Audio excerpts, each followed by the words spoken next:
Runny noses, watery eyes, and don't forget about the sneezing. With springtime here now, many, of course, are dealing with those symptoms and really much more. Yes, and it actually turns out that Connecticut has 3 of the worst cities when it comes to seasonal allergies. Channel 3 New Haven Bureau Chief Matt McFarland breaks it all down.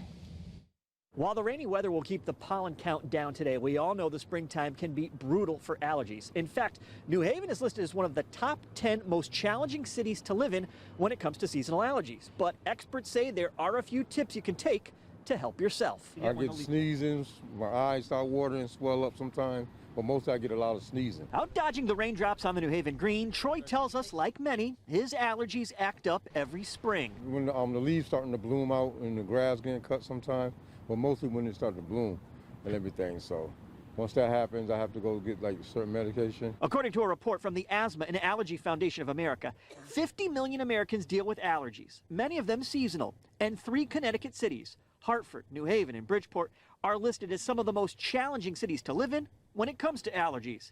And when you break it down to just the spring, those Connecticut cities rise up the rankings to 4th, 5th, and 8th, respectively. Allergies are definitely a nuisance for folks, and the number one thing to do as a recommendation would be to identify your allergy triggers. Cherie Piparitas, a physician's assistant who's also the clinical coordinator of the program at Quinnipiac, says a simple skin test and blood work with an allergy specialist can do just that. Whatever you identify as being a trigger, if it is the spring season, pollen, or the grasses, and so if you note that the pollen count is high, staying indoors, washing your clothes after coming inside, using things like nasal rinses or nasal steroids to combat some of the puffy, swollen eyes or itchy, watery eyes that might be some symptoms. Other tips include keeping your windows closed if you can, along with air filters, which can reduce allergens in your living space.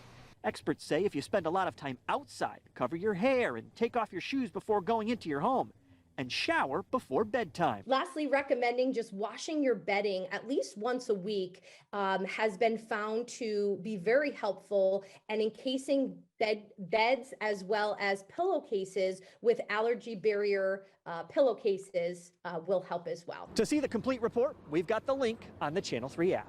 Reporting in New Haven, Matt McFarland, Channel 3.